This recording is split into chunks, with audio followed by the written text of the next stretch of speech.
Olá, paz seja convosco. Tudo bem com vocês? Bom, se você gostar do vídeo, dá um joinha. Se você não é inscrito no canal, se inscreva, ative o sino para que você receba futuras notificações, beleza? Bom, tem um texto na palavra de Deus que está em Isaías 53, que fala, é uma profecia de Isaías relacionada a Jesus Cristo. Eu gostaria de compartilhar esse texto com você e fazer uma breve explanação sobre isso. Quem creu em nossa pregação e a quem foi revelado o braço do Senhor? Porque foi subindo como renovo perante ele e como raiz de uma terra seca. Não tinha aparência nem formosura. Olhámo-lo, mas nenhuma beleza havia que nos agradasse. Era desprezado e o mais rejeitado entre os homens, homem de dores e que sabe o que é padecer. E como de quem os homens escondem o rosto, era desprezado e dele não fizemos caso. Certamente ele levou sobre si as nossas enfermidades e as nossas dores levou sobre si. E nós o reputávamos por aflito, ferido de Deus e oprimido. Mas ele foi transpassado pelas nossas transgressões e moído pelas nossas iniquidades. O castigo que nos traz a paz estava sobre ele, e pelas suas pisaduras fomos sarados. Também todos nós andávamos desgarrados, como ovelhas, cada um se desviava pelo caminho, mas o Senhor fez cair sobre ele a iniquidade de todos nós. Ele foi oprimido e humilhado, mas não abriu a boca. Como cordeiro foi levado ao matador, e como ovelha muda perante os seus tosqueadores, ele não abriu a boca. Por juízo opressor foi arrebatado, e de sua linhagem, quem dela cogitou? Porquanto foi cortado da terra dos viventes, por causa da transgressão do meu povo, foi ferido. Designaram-lhe a sepultura com os perversos, mas o rico esteve na sua morte, posto que nunca fez injustiça, nem dolo algum se achou em sua boca. Todavia, ao Senhor agradou moê-lo, fazendo-o enfermar, quando der ele a sua alma como oferta pelo pecado, verá a sua posteridade e prolongará os seus dias, e a vontade do Senhor prosperará nas suas mãos. Veja agora, ele verá o fruto do penoso trabalho de sua alma e ficará satisfeito. O seu servo, o justo, com o seu conhecimento justificará a muitos, porque as iniquidades deles levará sobre si. Por isso eu lhe darei muito como a sua parte, muitos como a sua parte, e com os poderosos repartirá ele o despojo. Porquanto derramou a sua alma na morte, foi contado com os transgressores, contudo, levou sobre si o pecado de muitos, e pelos transgressores intercedeu. Esse texto é um dos textos mais lindos da palavra de Deus, que dá uma descrição perfeita de todo o sofrimento que Cristo teve, principalmente nos últimos momentos de agonia, antes de chegar à cruz. Eu quero contar uma coisa, uma experiência. Há alguns anos atrás, muitos anos atrás, num momento de extrema dificuldade da minha vida, eu pensei em desistir. Pensei realmente em desistir. Pensei em não abrir mão de ministério. Eu cheguei a fazer uma carta de demissão na época, na igreja que eu estava, para me desligar do ministério, para não querer pregar mais, para não fazer as coisas que Deus me chamou para fazer, em função da quantidade absurda de problemas que eu vivia naquele tempo.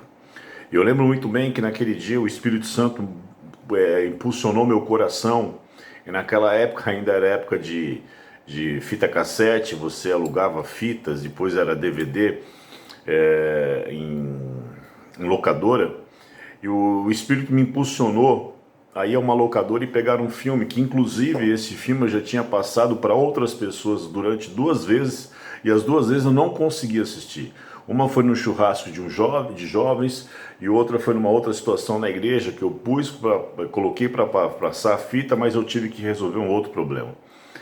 E eu lembro que eu estava sozinho em casa naquele dia. Eu comecei a assistir o filme chamado Paixão de Cristo. E durante 2 horas eu simplesmente chorei, muito em função também dos problemas que eu estava enfrentando na época. E quando eu terminei tudo aquilo, eu disse para mim mesmo, todas as vezes que eu pensar em desistir, eu tenho que lembrar do que Cristo sofreu pela minha vida e pela sua vida. E quando eu penso nisso, eu me questiono, quem sou eu para negar esse amor por mim? Porque tudo isso que aconteceu e tudo aquilo que você vê no filme ainda foi pouco. Porque a Bíblia diz que nós não víamos nele parecer nem formosura. Aqui não fala de beleza, aqui fala de alguém que foi desfigurado em função do martírio que ele sofreu. Depois a Bíblia fala que certamente ele levou sobre si as nossas enfermidades, que são as dores da alma, são os nossos problemas emocionais. Ele levou sobre si as nossas dores. O castigo, ele foi transpassado pelas nossas transgressões e moído pelas nossas iniquidades. O castigo que nos traz a paz estava sobre ele. Essa paz que nós tanto buscamos estava sobre a pessoa de Jesus. E pelas suas pisaduras nós somos sarados. Hoje nós somos curados no nosso interior. Nós somos curados fisicamente. Deus tem o poder de nos transformar, de nos curar, de nos tornar uma nova pessoa. Mas isso só foi possível porque um dia Jesus, ele aceitou pagar o preço e morrer em nosso lugar. E é interessante que diz que a Bíblia fala no verso 6, todos nós andávamos desgarrados como ovelhas, cada um se desviava pelo caminho, mas o Senhor fez cair a iniquidade de todos nós. Mesmo que você não aceite Jesus e não concorde, mesmo que você não creia nele, ele levou a sua iniquidade sobre ele.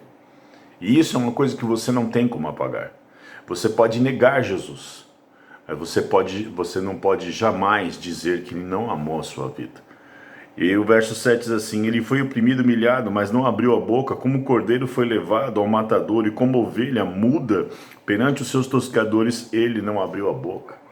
Hoje nós reclamamos de tudo, reclamamos por problemas, reclamamos por não ter isso, não ter aquilo, mas ele morrendo por pessoas que não mereciam morrer, que alguém não merecia pagar o preço por elas, ele foi mudo até a morte, e morte de cruz. Por juízo opressor foi arrebatado, e da sua linhagem, quem dela cogitou? Porque ele era da linhagem de Davi, ele poderia cessar toda aquela situação naquele momento, mas ele não reputou, ele não usurpou de ser igual a Deus, ele não fez uso de ser da linhagem, de uma linhagem real. Por isso ele foi arrebatado, designaram uma sepultura. Mas o que eu acho mais fantástico nesse texto é o verso 11, que diz assim, aliás, verso 10, todavia ao Senhor agradou moê-lo, fazendo-o enfermar. Eu não sei se isso é possível de ser encontrado, mas eu lembro que há alguns anos atrás, uns 15 anos atrás, 20 anos mais ou menos, houve uma reportagem no Fantástico na época que dizia que até mesmo a morte de Cristo ela foi um milagre. Perceba, as pessoas eram crucificadas para que o corpo, os órgãos fossem se comprimindo e a pessoa ia tendo uma morte agonizante. E para que isso acontecesse mais rápido, era que quebrava-se as pernas da pessoa para que ela não conseguisse se levantar. E o fato é que a Bíblia diz que nenhum dos seus ossos seria quebrado.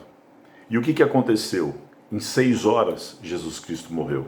E geralmente eles demoravam semanas, 10, 15, 7 dias, dependendo da pessoa. Mas Jesus morreu em um turno de 6 horas. Ele foi crucificado mais ou menos, que para nós é 9 horas, e morreu mais ou menos 3 horas da tarde. Até a sua morte foi um milagre. E os cientistas dizem que a sua agonia foi a coisa mais pavorosa que qualquer ser humano jamais pudesse imaginar. E que muito provavelmente naquele momento ele sentiu todos os tipos de dores existentes entre os seres humanos. Mas só que veja, todavia o Senhor agradou moê-lo, fazendo-o enfermar. Quando der a sua alma como oferta pelo pecado, verá a sua posteridade e prolongará os seus dias. A vontade do Senhor prosperará nas suas mãos. E aí é o que diz o verso 11. Ele verá o fruto do penoso trabalho de sua alma e ficará satisfeito. O meu servo justo, com o conhecimento, justificará muitos, porque as iniquidades deles levará sobre si. Quando ele diz, ele verá o fruto do seu penoso trabalho, esse fruto sou eu e é você. Eu não sei o que você passa, eu não sei quais são as suas dificuldades, eu sei das minhas e sei como que eu estava naquele momento. Mas quando eu olhei o meu Cristo, mesmo que de uma forma de apresentação num filme, tentando imaginar toda a dor que ele sentiu e que em todo momento ele pensava em mim e pensava você. Daquele dia em diante eu disse, todas as vezes que eu desisti, eu me lembrarei dessas cenas. Cristo morreu pela tua vida. Ele pagou um preço muito alto para que você tivesse vida hoje. E a Bíblia diz que mesmo diante de todo esse sofrimento, ele verá o fruto do penoso trabalho da sua alma e ficará satisfeito. E a satisfação dele é nos ver bem, é nos ver em tua presença, é nos ver transformados pelo poder do teu Espírito Santo. Nós, eu e você, somos o fruto desse penoso trabalho. Portanto, não importa o que você passe, não importa o que você enfrente. Eu costumo dizer que as pessoas, se entendessem isso, não teriam o direito de recusar tamanho amor de alguém por um outro alguém. Amor algum no mundo é comparável ao amor desse Cristo, de Jesus, pelas nossas vidas. Então hoje, que todos chamam de Sexta-feira Santa, lembre-se de fato daquele que pagou um preço por mim e por você. Deus abençoe você.